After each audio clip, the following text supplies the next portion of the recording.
అమరావతిలో 25 బ్యాంకులను ప్రారంభిస్తున్నారు. బాగానే ఉంది కానీ వాటిని ఉపయోగించుకోవడానికి అంతమంది అక్కడున్నారా? ఈ అపశకునం పలికిన వ్యక్తి ప్రతిపక్షి కాదు, అధికార పక్షానికి పరమ భక్తుడు.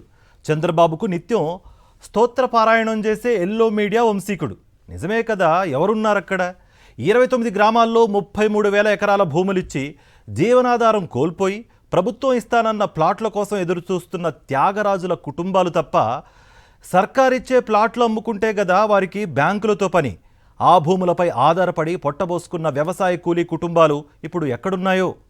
రాజధాని పేరుతో భూసేకరణ ఫలితంగా సుమారు 1,00,000 కుటుంబాలు భుక్తిని కోల్పోయిన ఇచ్చోటనే శుక్రవారం అమరావతి ఆర్థిక నగరానికి కేంద్ర మంత్రి నిర్మలా సీతారామన్ శంకుస్థాపన చేశారు. ఎన్డీఏ కూటమిలో చంద్రబాబు ముఖ్య భాగస్వామి కావటం మూలాన ఆయనకు ఆనందం కలిగించే విధంగా కేంద్ర మంత్రి మాట్లాడారు.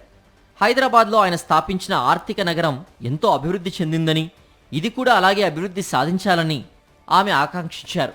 హైదరాబాద్లో ఫినాన్షియల్ డిస్ట్రిక్ట్కి 2004 నవంబర్లో డాక్టర్ వైఎస్ రాజశేఖర రెడ్డి శంకుస్థాపన చేశారు. ఆ తర్వాత దాని ఉజ్వల ప్రస్థానం ప్రారంభమైంది.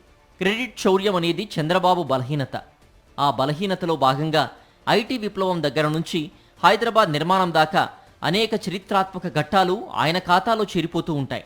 అసలైన సమాచారం కంటే నకిలీ సమాచారమే ఎక్కువగా అందుబాటులో ఉన్నందువల్ల కేంద్ర మంత్రి కూడా పొరపాటు పడి ఉండొచ్చు.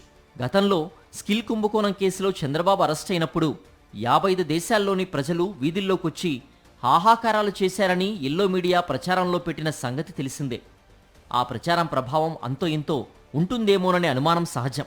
అట్టి దేవతల రాజధాని అమరావతికి ఇప్పుడున్న 54,000 ఎకరాలు సరిపోవని అర్జెంటుగా ఇంకో 20,000 పైచిలకు ఎకరాల భూములు సమీకరణకు సర్కార్ సైరన్ మోగించింది. ఇంతటితో ఆగదట.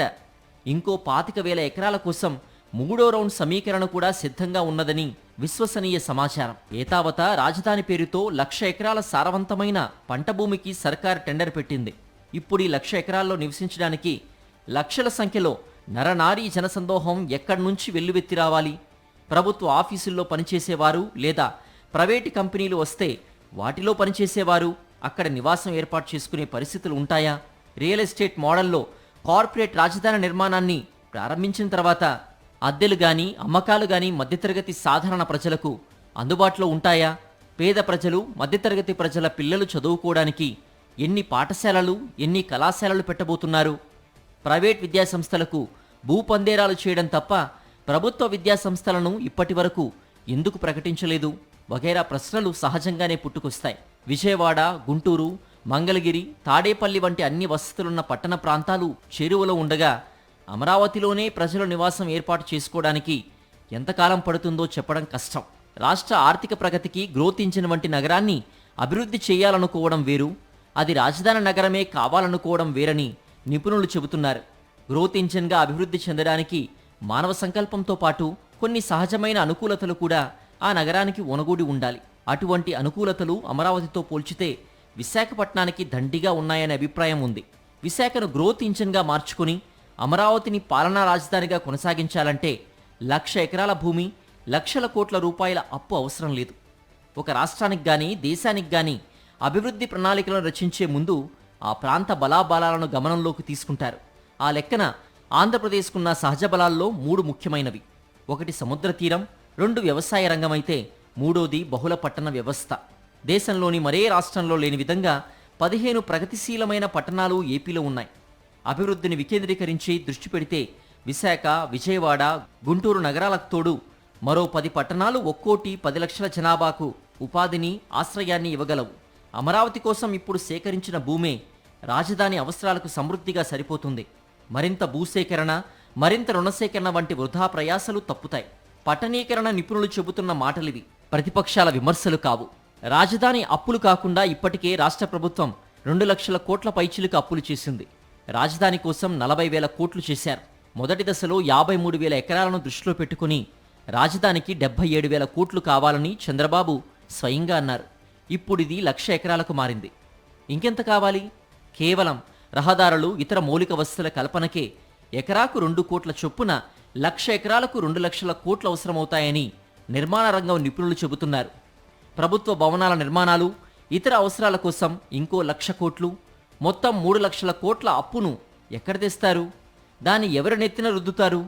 రాజధానితో సంబంధం లేకుండా ఏడాదిన్నరలోనే 2 లక్షల కోట్లు దాటిన మిగతా అప్పు 5 ఏళ్లలో ఎంత కావాలి? ఈ భారమంతా ఎవరు మోయాలి? ప్రజలే కదా. అమరావతిని రాజధానిగా కొనసాగిస్తూనే సింగిల్ గ్రోత్ ఇంజిన్ మోడల్లా విశాఖ, మల్టిపుల్ గ్రోత్ ఇంజిన్ల మోడల్లా డజన్ నగరాలు వంటి ప్రత్యామ్నాయాలుండగా 1,00,000 ఎకరాలు, 3 లక్షల కోట్లు, పర్యావరణ సమస్యలు వంటి ఎన్నో రిస్కులతో కూడిన బాటలోనే పయనించాలని ఎందుకు పులాట పడుతున్నారో కనిపెట్టడం కష్టసాధ్యం కాదు. రాజధాని నగరంలో నిర్మాణాలకు చదరపు అడుగుకు 9,000 నుంచి 10,000 దాకా ఖర్చు చేస్తున్నారు. ఎంత వైభవోపేతంగా కట్టినా 4,500 దాటదని నిర్మాణ రంగం వాళ్ళు అభిప్రాయపడుతున్నారు. 6 వరుసల జాతీయ రహదారులను నిర్మించడానికి national highway authority of India కిలోమీటర్కు 25 కోట్లు ఖర్చు పెడుతున్నదట. మన అమరావతిలో దాన్ని 53 కోట్లుగా డిసైడ్ చేశారు.